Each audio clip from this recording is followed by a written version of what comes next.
సంవత్సరాల తరబడి ఎన్ని మందులు వాడినా మీ మోకాల నొప్పులు తగ్గట్లేదా? ప్రాణ పెయిన్ క్లినిక్ లో అత్యాధునిక చికిత్స. Hi viewers, India's largest digital media network Suman టీవీకి స్వాగతం. ప్రస్తుతం మనతో ఉన్నారు motivational speaker and emotional wellness coach హరిత. హాయ్ హరిత. హాయ్. హరిత, మనం ఒక అడుగు ముందుకు వేయాలి అంటే ఎప్పుడు కూడా అలర్ట్గా, చాలా యాక్టివ్గా ఉండాలి.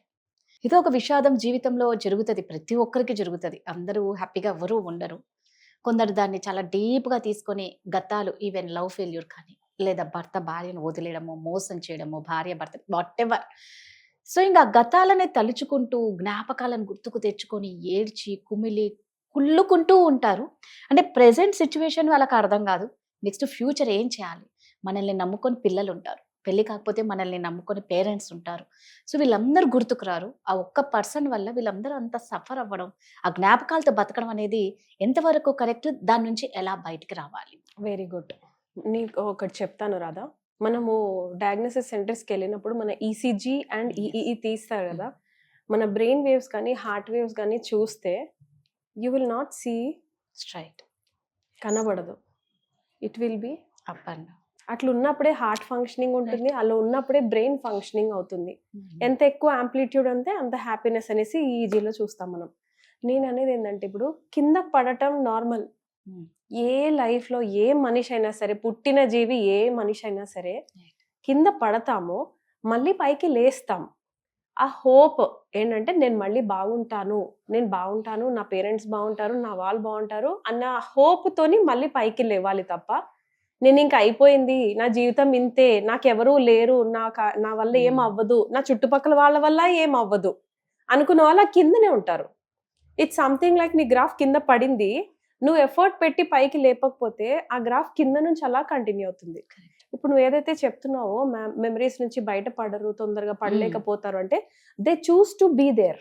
ఓకే, వాళ్ళే ఆ కిందనే ఉండిపోవాలని చూస్ చేసుకుంటున్నారు కాబట్టి వాళ్ళు బయటికి రారు. Once you decide, heart break అయిన వాళ్ళు ఏంటి, నువ్వు ఎవరైనా సరే, నువ్వు హాస్పిటల్ ఐసీయూ పేషెంట్ అయినా సరే, వెన్ దే గివ్ అప్, నాకు ఈ బాడీ ఇంకా నేనేం చేయలేకపోతున్నాను అన్నప్పుడు మాత్రమే చనిపోతాం మనం. When you have so much will power to stand back, నేను పైకి లేవాలి అన్న ఫుల్ విల్ పవర్ తో ఉన్న వాళ్ళను ఆపలేవు. చావు మీద ఆ పాడెక్కిన వాళ్ళు కూడా రిటర్న్ వచ్చిన వాళ్ళు చాలా మంది ఎగ్జాంపుల్స్ ఉన్నాయి. Yes or no? So it's on us, on our choices. Heartbreak ఎవరికి అవ్వవు, రిలేషన్షిప్స్ బ్రేక్ ఎవరికి అవ్వట్లేదు.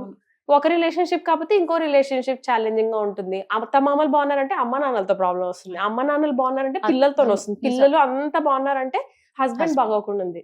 నాకు ఒక స్టిచ్చింగ్ లేడీ ఫ్రెండ్ ఉంది. సో తను చాలా బాగుంటుంది, she a very beautiful woman and మంచిగా పని కూడా చాలా బాగా చేస్తుంది, స్టిచ్చింగ్ అయితే ఎక్సలెంట్, పిల్లల్ని చదివించుకుంటుంది. ఒక రోజు మామూలుగా ఎప్పుడు అంత పరిచయం ఉండరు కదా, ఒకరోజు కూర్చొని మాట్లాడామన్నమాట. ఏంటి అసలు మీది ఇంత బాగుంటారు, మీ వారు ఏం చేస్తారని అడిగితే మా వారు లేరు అని. ఒక్క నిమిషం ఐ వాజ్ లైక్, ఇంత బ్యూటిఫుల్ లేడీ, నేను ఇన్ని రోజులు అనుకుంటా ఉన్న మనసులో, వాట్ అన్ అమేజింగ్ హస్బెండ్, ఆయన ఎంత అదృష్టవంతుడు ఈమె లాంటి వైఫ్ అని. అబ్జర్వ్ చేశాక అసలు హస్బెండే లేడంటే అదేంటి అని అడిగితే షీ సెడ్, పిల్లలు బాగుంటే ఏం లాభం, అత్తమామలు బాగుంటే ఏం లాభం, చుట్టాలు బాగుంటే ఏం లాభం, పేరెంట్స్ బాగుంటే ఏం లాభం, నా మొగుడే బాగాలేకపోతే అంతే. అవును, అతనే నన్ను వద్దనుకున్నాక ఇంక నేను ఇంట్లో ఉండే లాభం, బయటకు వచ్చి నా కాళ్ళ మీద నేను నిలబడుతున్నాను. నేనేమంటున్నా అంటే దిస్ ఈస్ హర్ చాయిస్ నా. అక్కడే ఉండిపోయి వీడు మాత్రం ఎందుకు బాలేడు, ఇతను మాత్రం నేను ఎందుకు అర్థం చేసుకోవట్లేదు, ఇతనికి నేను తప్ప ఇంక అందరూ కావాలి, ఇతనికి నేను ఎందుకు అర్థం కావట్లేదు, అమ్మాయి లాస్ చేసుకోలేదు లైఫ్. ఒకవేళ మదర్ ఫైట్ చేసి తన కాళ్ళ మీద తను నిలబడకపోతే, తనని చూస్తూ ఇంట్లో పెరుగుతున్న ఆడపిల్ల నేను కూడా ఇలానే ఉండాలి అని నేర్చుకుంటుంది. ఒకవేళ అలాంటి బిహేవియర్ వద్దు అనుకున్నా కూడా we copy behaviours more than listening the stories. కథలు ఎంత చెప్పి మనం పడుకోబెట్టినా, కథల ద్వారా మన క్యారెక్టర్ ఫామ్ అయింది ఒక 20-30% ఉంటుంది. చూసి మన చుట్టుపక్కల ద్వారా కాపీ చేసే బిహేవియర్సే ఎక్కువ పర్సెంటేజ్ ఉంటాయి. అలాంటి మదర్ బయటకు వచ్చి సఫర్ అయ్యి కాళ్ళపైన నిలబడి షాప్ పెట్టుకొని తనే కుట్టుకొని పిల్లల్ని చదివించుకుంటుందే, వాళ్ళ అమ్మాయి ఎలా చదువుతుంది తెలుసా రాదా, ఎంత బాగా చదువుతుంది తెలుసా. కావాలనుకుంటే అమ్మాయి అన్ని వదిలేసుకొని సూసైడ్ చేసుకొని చచ్చిపోవచ్చుగా, ఈ పిల్లలు ఎవరో ఒకరి ఇంట్లో పెరిగేవాళ్ళు. అలా అనుకుందా తను? అదే ఆలోచించాలి ఫస్ట్. మెమరీస్ లో మనకు అందరికి ఉన్నాయి బ్యాడ్ మెమరీస్. ఎవరి లైఫ్ పూల మీద పాన్పు లెక్క ఉంది ఇప్పుడు ప్రపంచంలో. కలియుగ్ కా టైమే అన్నారు, గోర్ కలియుగ్ ఓబి. అంటే అది ఎలాంటి అంటే రక్షక్ భక్షక్ బన్ జాతే అంటారు. అంటే కాపాడాల్సిన వాళ్ళే, అంటే నేను వర్డ్ యూస్ చేయను, ప్రొఫెషన్ వాళ్ళే మనల్ని లంచాలు అడుగుతున్న టైం నడుస్తుంది. ఎవరి దగ్గరికి వెళ్ళి సార్ నన్ను వాళ్ళ లంచాలు అడుగుతున్నారా నువ్వు కంప్లైంట్ ఇవ్వాల్సిన ప్లేస్ లోనే నిజమే. నువ్వు నాకు ఇంత పర్సెంటేజ్ ఇచ్చేయి, ఓకే నీకు ఇది లేదా నువ్వు నాకు ఇంత ఇచ్చేసే నేను పోనిస్తా రోడ్డు మీద అన్నప్పుడు రక్షక్ భక్షక్ బన్ జాతే అంటే ఆ టైం నడుస్తుంది బయట. నేను రక్షించే వాళ్ళు ఎవరు రారు. You have to stand for your self నా. నీ మీద నువ్వు నిలబడు, నీ కోసం. మళ్ళీ ఆ గ్రాఫ్ నేనేమంటా అంటే గ్రాఫ్ కింద పడుతుంది రాదా, ప్రతి ఒక్కరికి పడుతుంది. ఖచ్చితంగా.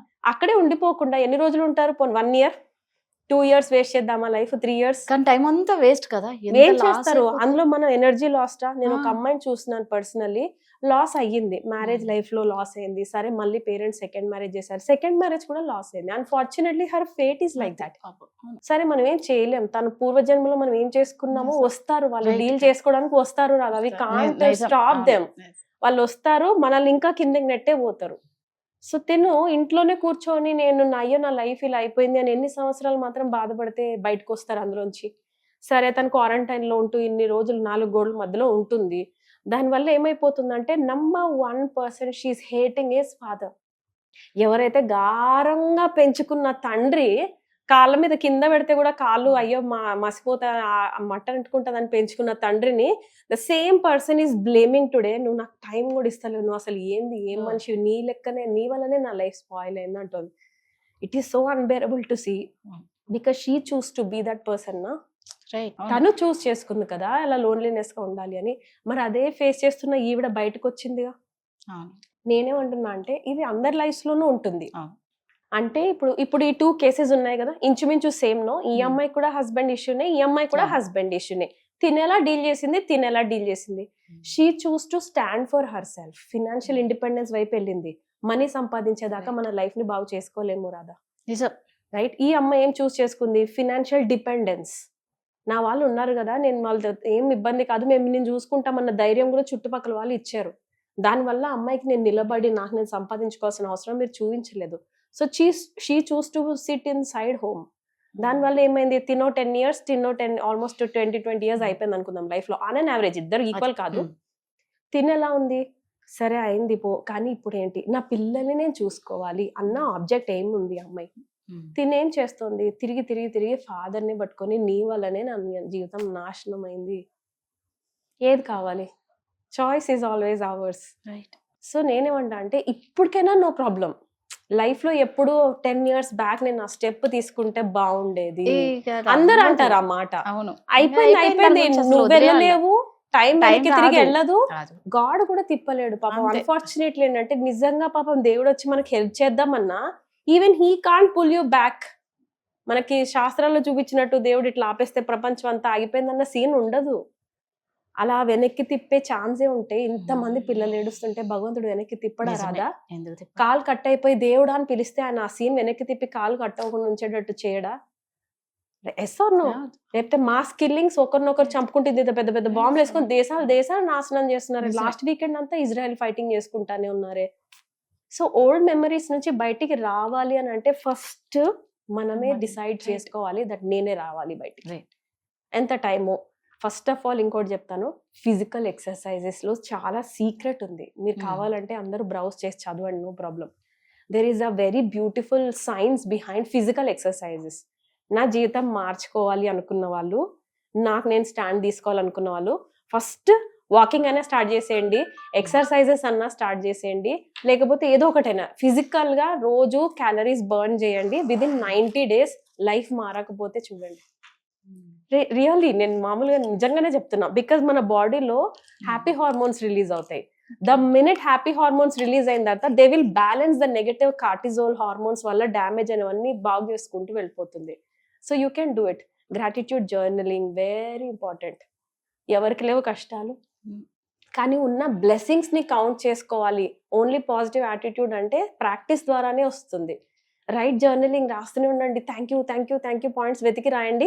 మనమే క్లీన్ చేసుకుంటాం, చీపురు పెట్టి క్లీన్ చేసుకొని నెగిటివిటీని. కరెక్ట్. ఎవరిపైన డిపెండ్ అవ్వక్కర్లా. నిజం హరిత. ఏంటంటే ప్రతిదీ మనలోనే ఉంటుంది, మనం చూస్ చేసుకోవడంలోనే ఉంటుంది. Yes. Thank you so much. Suman టీవీలో మీ పర్సనల్ అండ్ బిజినెస్ ప్రమోషన్స్ కోసం కింది నెంబర్కి కాంటాక్ట్ చేయండి.